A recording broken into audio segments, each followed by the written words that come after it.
Vanishing Act, a masterful blend of contours and composites that makes aircraft invisible to radar. This sky-high sleight of hand is now coming down to earth and setting out on the high seas. Daunting, deadly, top secret. Now, stealth technology on Modern Marvels.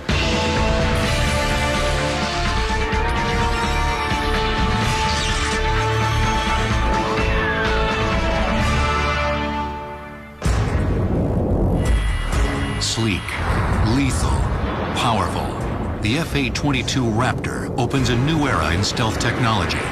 The revolutionary concept that's changed the face of aerial warfare since the 1990s. Compared to anything else that's out there, this airplane is head and shoulders above those jets. We can get to places very quickly before people would expect us, and with stealth there, they don't know that we're going to be there. The Raptor, like all stealth aircraft, reduces its observability in 5 distinct areas: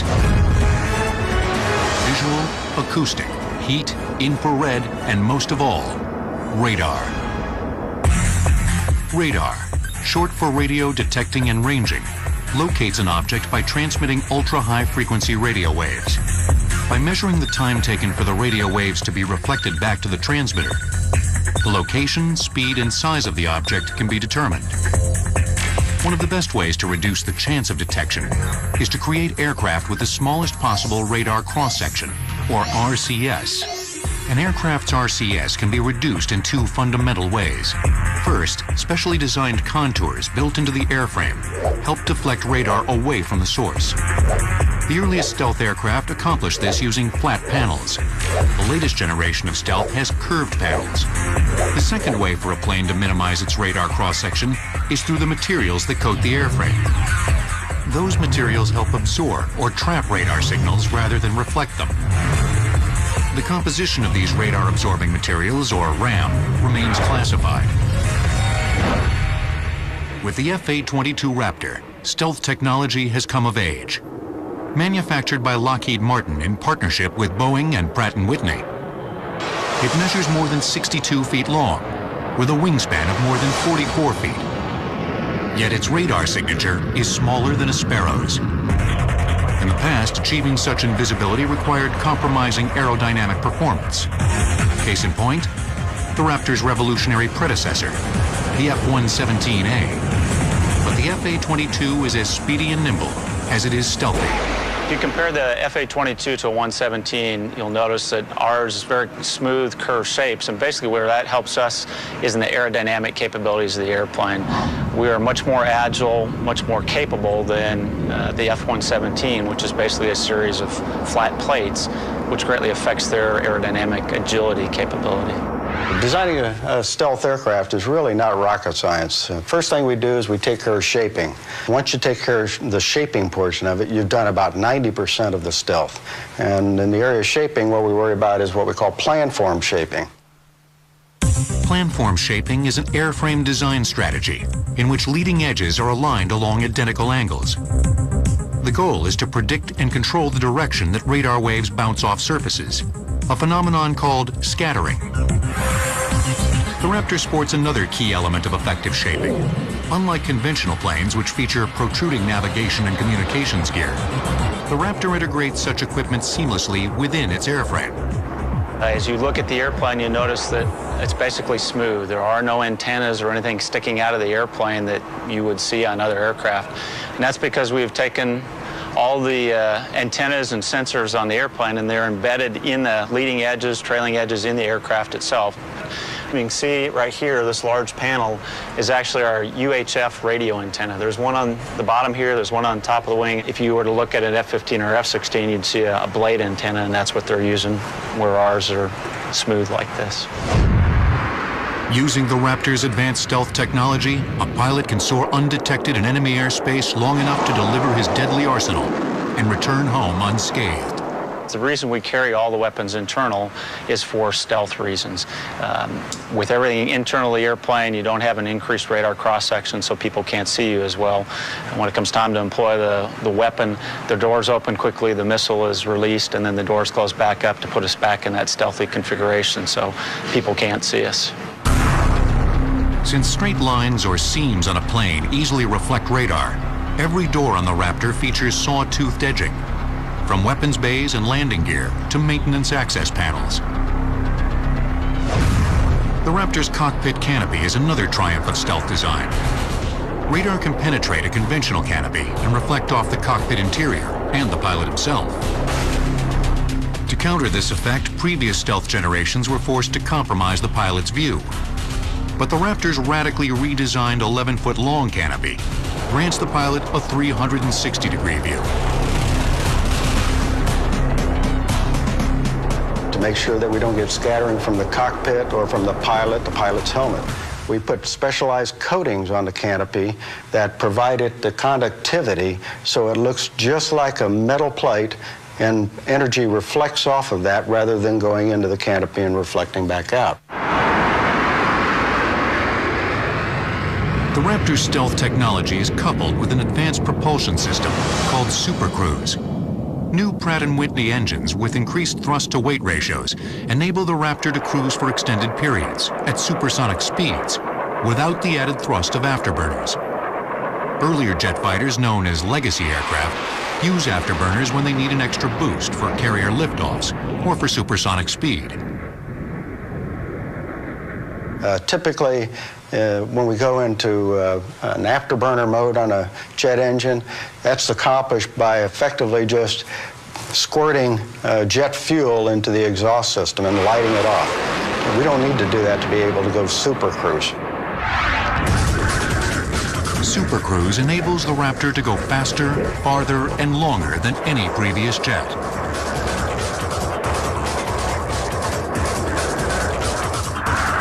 The longest a legacy aircraft can continuously fire its afterburners is about 15 minutes. The Raptor can operate in Super Cruise mode for almost a half hour. A lot more sustainment, a lot more speed on the battlefield over a longer period of time. Between stealth and Super Cruise, we have the ability of surprise, or the capability of surprise. People don't know we're there, and we can get there very quickly, and they just don't have the time to react to what we're doing. Pilots can get a taste of the FA-22's combat prowess here at the Raptor's nest. This cockpit demonstrator shows the advantages of stealth technology in combat. We're going to fly a practice mission here to give you an idea of what the FA-22 is capable of doing. We're at 40,000 feet right now. The Raptor's exact radar signature is classified, so the display features a notional or approximate range.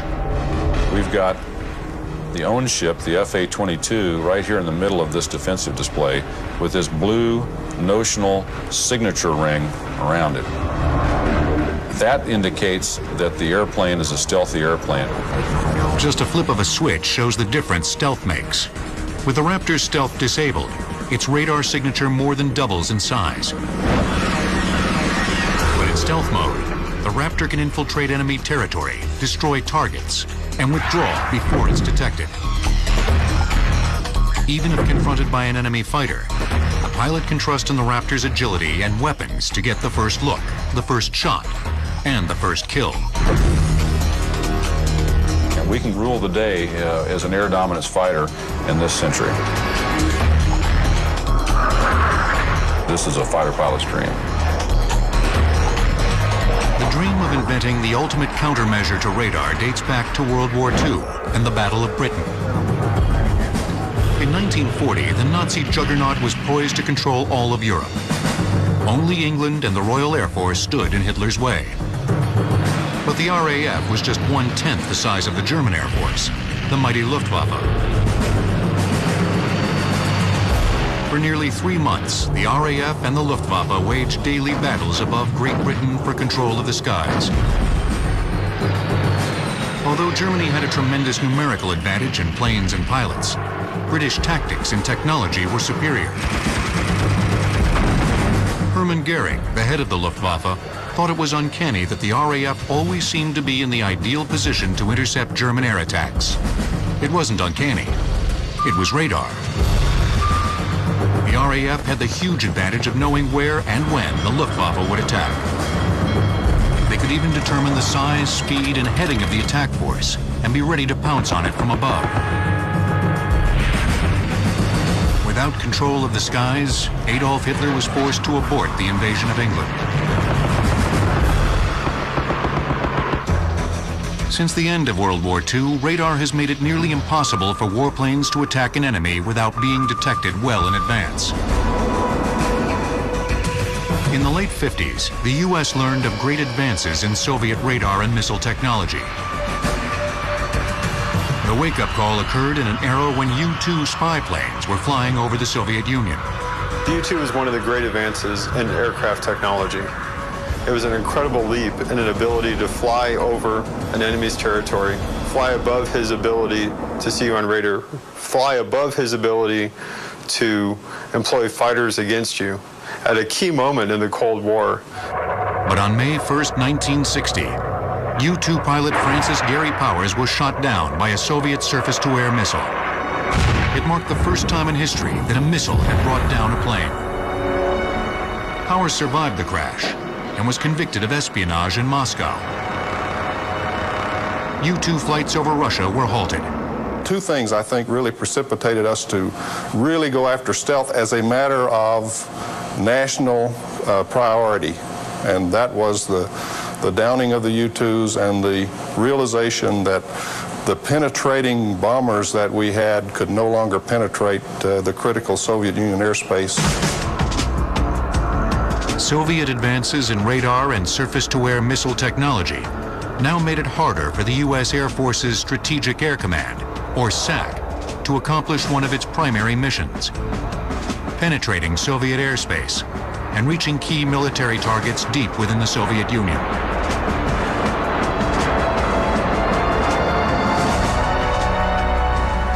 Leaders in the Pentagon reasoned that if the Soviet Union no longer feared the U.S. Air Force's ability to retaliate after an attack, it might be tempted to launch a nuclear first strike.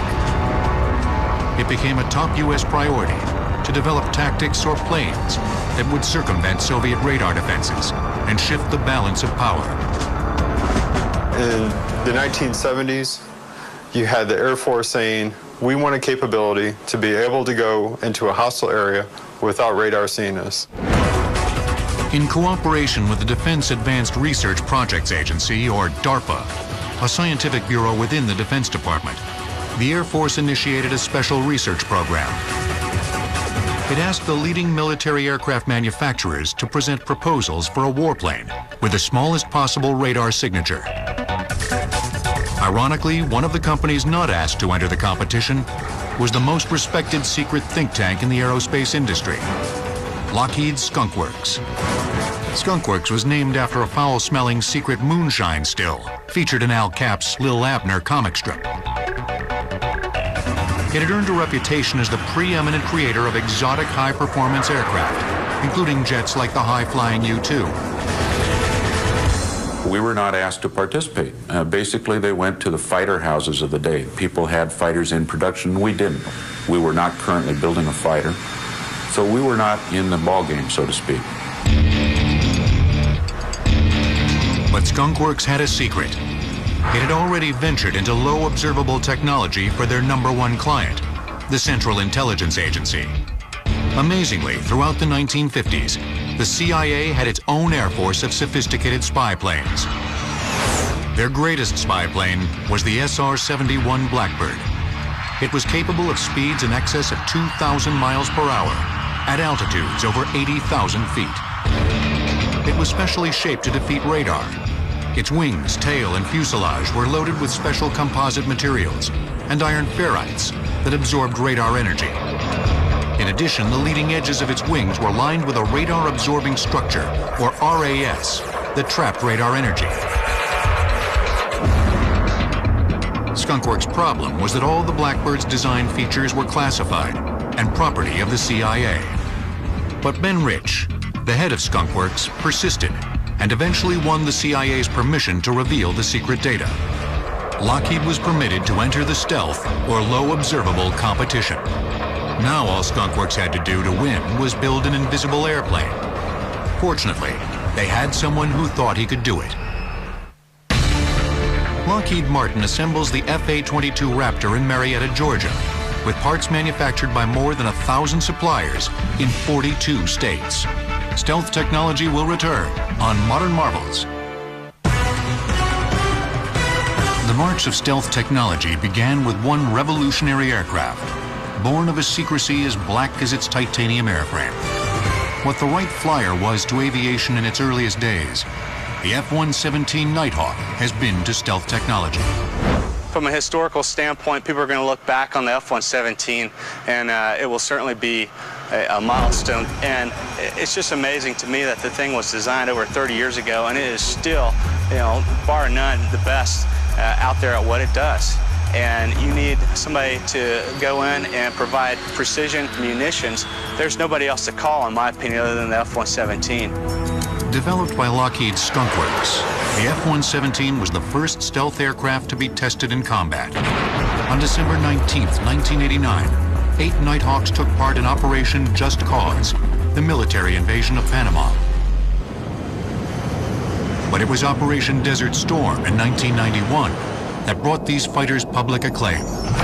In nearly 1,300 missions, they accounted for 40% of all targets eliminated in the war. Despite the presence of hundreds of anti-aircraft artillery batteries and surface-to-air missiles, not a single stealth fighter was lost, proving the old axiom, you can't hit what you can't see.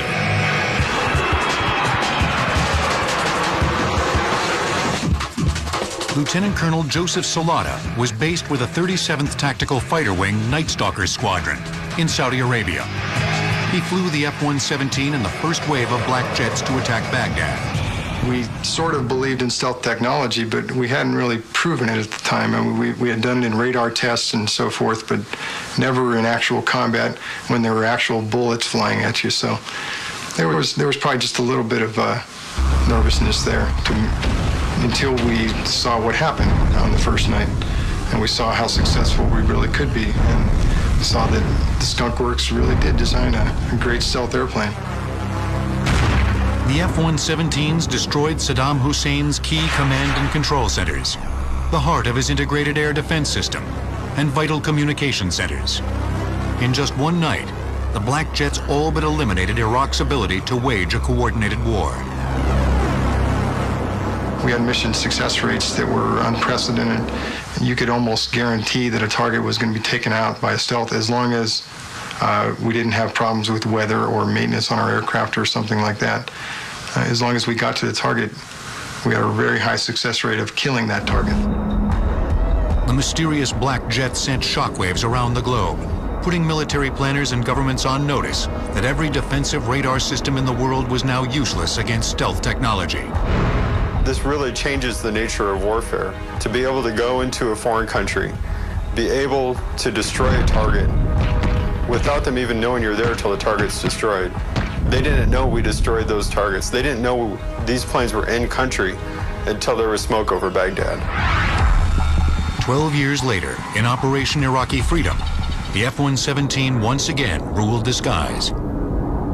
As far as what was it like to fly the stealth in Operation Iraqi Freedom, well, I'll be honest, I was a little bit nervous the first night, and so you rely on your training, and everything just kind of starts to flow, just like a normal type of sortie. Throughout that whole campaign of over 100 sorties and 500 or 600 hours of flying, aircraft never took a scratch, and we were able to have about a 92% hit rate. Every combat mission that I flew in OIF, I never felt like I was being tracked. And I think from that standpoint, LO, paid for itself right there. You can get in there and get out and get your job done. The combat success of the F-117 has set the standard for all low observable technology. The plane's origins date back to the early 70s, when the Pentagon asked military aircraft makers to submit designs for a fighter jet with reduced radar detectability. Those with the best design would win a contract to build 2 demonstration planes, codenamed Av Blue.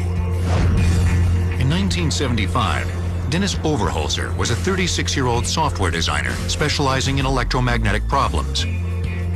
In early May, Skunk Works project manager Dick Shearer asked him to solve an interesting problem. Dick Shearer then asked me, how should we shape an airplane to make it invisible? And I says, well, it's rather straightforward from a radar cross-section viewpoint. I says, you just make it out of a lot of flat panels. You tilt the flat panels over, and you sweep the edges on the panels, and you put this together with a bunch of these flat panels. Well, Dick said, you've got to be kidding me, he said. Nobody says that. I said, well, you asked. Overholser created new computer software called Echo One. It calculated how each surface of a plane would scatter radar or electromagnetic waves that struck its surface. About a year later, the march toward stealth was advanced by Overholser's mentor, a retired former Skunk Works mathematician named Bill Schroeder. He came across an obscure scientific work written 15 years earlier by a little-known Russian physicist named Peter Ufimtsev. Ufimtsev had shown how to predict the directions a geometric configuration would scatter electromagnetic radiation. For Skunk Works, it was like finding the Rosetta Stone of stealth technology. It now had the design principles that would lead to the F-117. The aircraft was designed 30 years ago by Lockheed Martin in the late 70s. And what they utilized was a type of stealth technology called a faceted shape design. And what that does is it confuses any kind of a radar signal, and consequently we're able to maintain, for the most part, invisible against anybody that may be trying to detect our presence out there. The discovery of Ufimtsev's work accelerated Skunk Works' plans for a flat-panel stealth design. It looked promising in theory. The only question now was how to make it fly. During World War II, the Lockheed plant in Burbank, California, was given a stealth treatment of its own. As a precaution against enemy air raids, the plant was hidden beneath sheets of fabric painted to look like a suburban neighborhood. Stealth technology will return on Modern Marvels. To this day, experimental stealth aircraft are born under a cloak of secrecy. In October 2002, Boeing unveiled its Bird of Prey. The once highly classified project ran from 1992 to 1999, testing technologies that are now industry standards. Two more recently revealed top-secret programs are a stealth helicopter, the RAH-66 Comanche, and an unmanned surveillance vehicle called the Dark Star. But no aircraft's evolution was ever as closely guarded as the F-117's. In the race for stealth technology in the mid-70s, Lockheed Martin put its money on an ambitious design. Skunk Works designers created a sketch for a plane made completely of flat sides. From above, the plane resembled an arrowhead or a diamond that had been beveled in 4 primary directions. My good friend Dick Cantrell was head of aerodynamics, and of course, as one might expect, when Dick first saw some of the stealth designs we were coming up with, specifically our first diamond-shaped object, which he named the Hopeless Diamond, he had some serious doubts about it, and he came to me in kind of a confidence off to the side one day, and he said to me, he said, Dennis, is this really as low a cross-section as you're claiming? And I said, yes, it is. Dick thought for a moment, and then he says, well, he says, in that case, he says, we'll teach it to fly. In 1976, Lockheed took a 10-foot model of their plane to the Air Force's radar test range. The results of the tests stunned both DARPA and the Air Force and won the development contract.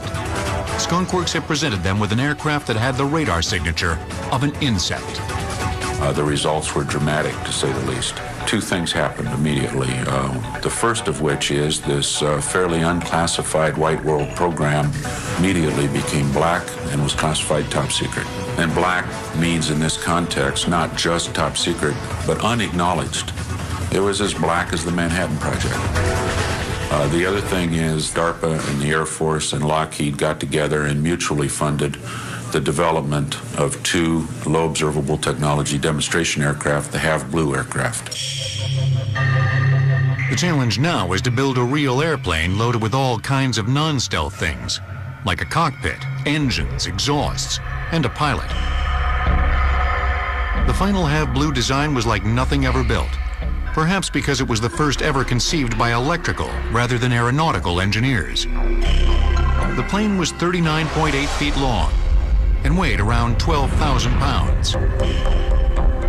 The leading edges of the wings were swept back to a razor-sharp 70 degrees. In late November 1977, the engineering team flew Have Blue to a secret airstrip in the Nevada desert. It was unloaded at night and placed in a hangar to conceal it from the prying eyes of Soviet satellites. On December 1st, 1977, Have Blue took to the skies for the first time. The fact that the plane even flew was an engineering miracle. The instability of the aircraft in pitch-yaw roll, of course, pitch being the longitudinal force of the aircraft, and roll, and yaw, its side slip. So the parameters that control those motions of the aircraft were very, very critical in the development of the airplane. The original Have Blue airplane was the first aircraft to ever fly that was unstable in all three axes. And without fly-by-wire flight control systems, there would not have been a Have Blue airplane. Fly-by-wire flight control replaces mechanical controls with wires, sensors, computers, and actuators. In the decades since the flight system helped get Have Blue off the ground, it's become standard equipment on all stealth aircraft. And these are the pitot tubes that the aircraft uses to tell it where it's at, how high it is, how fast it's going. All four of these are hooked up to their own individual computer systems. Even though the pilot of a fly-by-wire system still uses the standard stick and pedals, the computers assist by making constant adjustments. On November 16, 1978, the Air Force ordered 5 full-scale prototypes, or YF-117As. Skunk Works now had to adapt their design to account for such non-stealth items as a bomb bay, a weapons targeting system, radio antennas, and still keep it stealthy. The big question was, could it be done? F-117s carry detachable radar reflectors when they are not in stealth mode, so local air traffic controllers can track them. This limits the potential for accidental collisions with these invisible planes. Stealth technology will return on Modern Marvels. Stealth technology's prowess in the skies is matched by astronomical budgets. Current production plans for the F-A-22 Raptor total 279 jets at $133 million each. In response to such high costs, the Defense Department commissioned the construction of the F-35 Joint Strike Fighter, a stealth warplane that can be adapted to meet the needs of each branch of the military. Whether designed for conventional airstrips, aircraft carriers, or even vertical liftoff and landing, the F-35 brings stealth capability to the field for between $28 and $38 million per plane. Such flexibility and affordability were unimaginable when history's first stealth aircraft was in development. The first prototype of the stealth jet, the YF-117A, was completed in the spring of 1981. It weighed 52,000 pounds and was 65 feet long, much larger than Have Blue. The wider shape of the plane met the Air Force's requirement that it carry up to 5,000 pounds of munitions. To accommodate the internal bomb bay, the prototype's swept wings were much broader than the original Have Blue. The F-117 has a similar structure today. This is commonly referred to as a MILE 12. Anyway, this is where our ordnance hang on, and it's in the down configuration. It's called a trapeze, and it actually will swing up into the airplane, and then they'll close the doors. And that reduces our exposure to the radar that are looking at us. So we come in, the door's open, the bomb comes off, the door's closed very, very quickly. A desert camouflage scheme disguised the prototype's facets during daytime flight testing. The Air Force requested that all future planes be painted black for their intended role as night fighters. The F-117 is designed and has operated at night. This goes back to the Black World origins of the F-117 and continues to this day. It is a night fighter. It proved that stealth technology does work. The F-117 is an incredible aircraft that has far exceeded any expectations. The Air Force ordered 29 planes. Eventually, Lockheed would produce 59 F-117s at a cost of $42.6 million per plane. One of the hardest challenges was the fact that we wanted this airplane to look just like the Hopeless Diamond. We wanted perfectly flat, angled surfaces to appear to the radar. But to fly it, we had to take in air, we had to exhaust air, we had to have lights on the wingtips, we had to have a canopy for the pilot, we had to have an aperture for the infrared system to see through. So we ended up creating solutions, very innovative solutions to all of those challenges.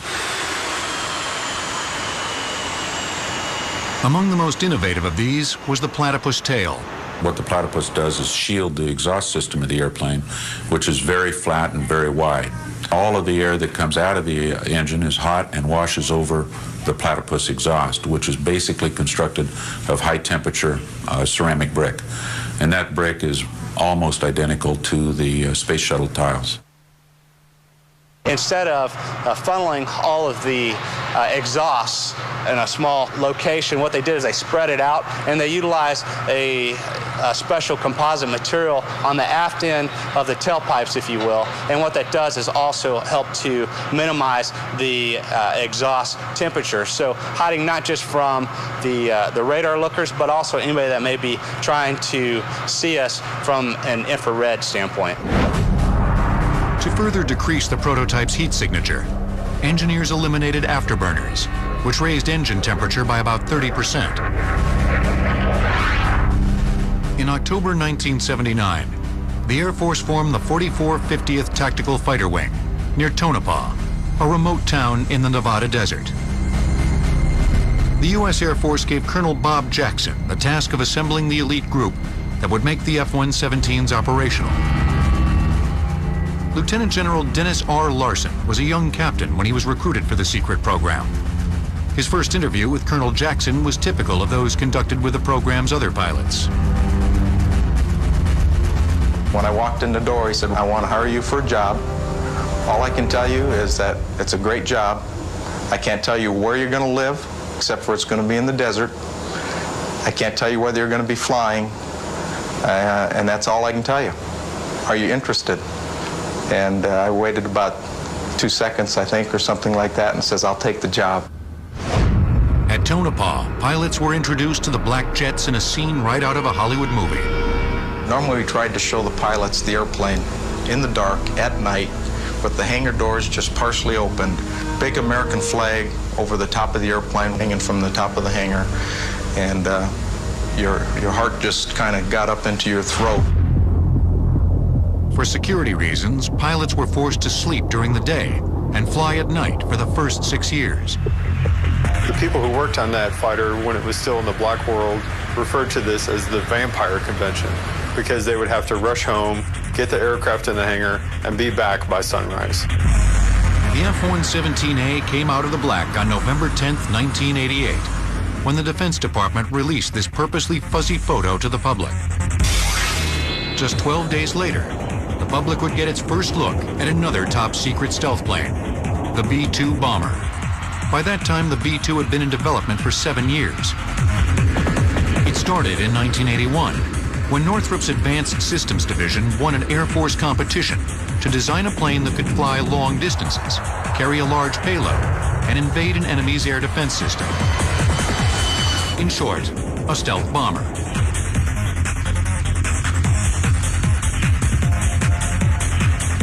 Thanks to a decade of advances in computer technology, it was now possible to project the results of Ufimtsev's computations over curved or rounded surfaces. Instead of flat surfaces like the F-117, the stealth bomber would have a smooth, curved shape. The more aerodynamic shape would allow the B-2 to increase its lift and lessen its drag, enhancing its performance as a long-range aircraft required to carry 40,000 pounds of bombs, 6,000 nautical miles. The F-117A could employ 2 weapons against a precision target anywhere in the world at any time. The B-2 is the next generation of that. And you've gone from being able to destroy 2 targets to destroying up to 16 targets at one time. Northrop based its design on a large flying wing, an aerodynamic concept pioneered 30 years earlier by the company's legendary founder, Jack Northrop. In the late 1940s, Northrop had unveiled his innovative giant 4-engine bomber, the B-35, as well as the jet-powered YB-49.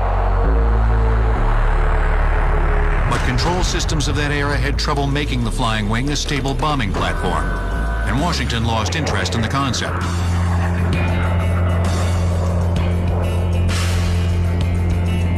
Based on the B-2 mission requirements, Northrop engineers determined that the ideal width for the B-2 was 172 feet, the identical width of Jack Northrop's original flying wing.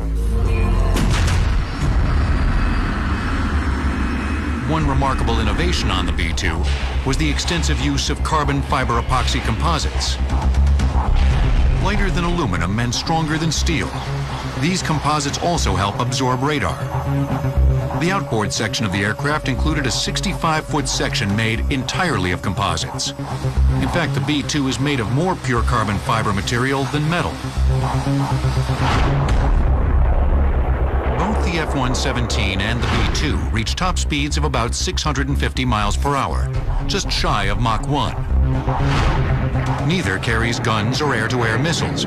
They depend on stealth for survival, not speed or weapons.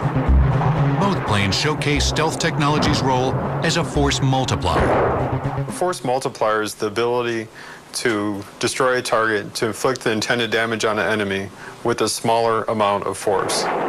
In Operation Desert Storm, you have one airplane, the F-117, able to destroy one target, guaranteed with precision accuracy. When you go on to the next level of technology, you have the B-2. Or now with one airplane, you can destroy 16 targets, which really changes the whole nature of warfare.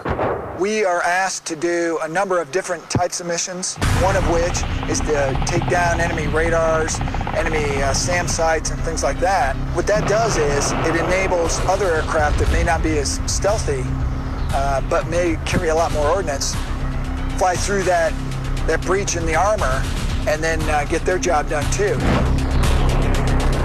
Stealth's mastery of the skies has become legendary, but that's not the only place this cutting-edge technology is making a big splash. In October 2001, B-2 stealth bomber crews set records for the longest sorties ever flown in combat. Refueling in midair, they flew from Missouri's Whiteman Air Force Base to Afghanistan and back, staying aloft for about 44 hours. Stealth technology will return on Modern Marvels. In the mid-1980s, while still top secret itself, the F-117 spawned a surprising descendant, the Sea Shadow, Stealth's first sea craft. Operated by Lockheed Martin for Naval Sea Systems Command, it has a radar signature no larger than a dinghy's. One of the most characteristic things about this ship is its faceted hull. Everything is at an angle, nothing presents a flat, broadside view anywhere. Because the Sea Shadow operates in the water, it must contend not only with radar, but also with a second detection system, sonar. Short for sound navigation ranging, sonar sends an acoustic pulse through the water. When the sound waves encounter an obstacle, they reflect or echo back to the source. Sonar calculates distances by measuring the time it takes for that echo to return. A faceted surface proved to be as stealthy in the water as in the sky. The Sea Shadow can slip through both radar and sonar. But in open water, such total success is a liability. Ocean waves show up on radar, and the Sea Shadow left an open hole in the water pattern. Sea Shadow's designers at Lockheed Martin solved this problem, but they're not telling how. It's no surprise for a vessel born under a cloak of secrecy. Like the F-117, the Sea Shadow was built under top-secret security. Components were delivered at night and lowered through the retractable roof of this barge. In 1985, the entire barge transported the vessel to a secret test range for sea trials. The same barge is Sea Shadow's home today, moored at the U.S. Naval Station in San Diego. Sea Shadow is what's commonly referred to as a swath hull design. SWATH stands for Small Waterplane Area Twin Hull Vessel. The Sea Shadow's hull design is key to its stealth. Standard V-shaped hulls create a ship's most evident signature, its wake. Wakes can be detected not only by radar and sonar operators, but also by aerial surveillance teams, leaving ships vulnerable to attack. Sea Shadow's unusual hull is specially designed to avoid creating this telltale signature. At the end of each strut is a lower hull section of the length of the ship and about 10 feet in diameter. The only part that actually cuts the surface of the water are the two struts that go to the lower hulls, and they're very long and narrow and pointed on the ends, so they create little to no wake as we go through the water. The near constant vibration of engines and generators, a dead giveaway to sonar detection, presents another challenge to stealth technology at sea. We have vibration eliminators in all piping systems. Most have two angles to them. You have a vertical vibration eliminator and a horizontal eliminator. We'll go around the corner and we will see another type of system that eliminates the vibration from the equipment itself. This very large engine is mounted on 4 vibration eliminators. Those are in the foundation of the unit, and they prevent the vibration and the noise from this large diesel engine from transmitting to the hull and thus into the water. Those 4 mounts are located at each corner. You can see that they're a thick substance. They're an elastomeric rubber. The bolts go through those to prevent the machinery from tilting, but yet the machinery is totally isolated from the steel hull of the ship through that cushion. Inside and out, every element of the Sea Shadow contributes to maximum stealth. Topside hatches have saw-toothed edges and retractable cleats for mooring lines. If we're in a situation where we might want to clean the deck and reduce our signature, we can dismount all the antennas from topside and stow them below. But normally when we're at sea, we don't want to operate that way. We want to be seen by other vessels and see other vessels, and we need these sensors and antennas to do that. Design elements from the Sea Shadow are now being built into a new generation of naval vessels. These warships with reduced radar signatures signify that stealth is coming of age at sea. Some of the technology that I know is carried over is its faceted hull, and you'll see that now in DDG-51 Arleigh Burke class destroyers, the LPD-17, very clean superstructures, some gentle angles to the ships. A lot of that has been derived from the testing that was done on Sea Shadow. Time will tell if stealth's impact on naval warfare will be as dramatic as its effect in the skies. On the sea and in the air, stealth tech may progress beyond what's now imaginable. The continual research and development of stealth technology is absolutely essential. We've almost developed a level of complacency because we've been so good for so long. We've had the best aircraft in the world, but you have to continue to work to have that. When we go to war, we don't want to go to war with somebody who has a near capability to us or even an equal capability. We want to have overwhelming power. We want to have air dominance, and stealth technology is essential to that. I think it's important that research and development, places like the Skunk Works, continue to reach out, continue to take risk, and sometimes fail. And I think the real issue today is we have become such a risk-averse society. Failure is just not accepted. That by virtue of not taking those risks, we are not going to discover the next technologies that need to be discovered to truly make our force affordable and invincible. And don't forget that we didn't see the F-117 until a decade after it first flew. Who knows what amazing stealth technology may already be out there?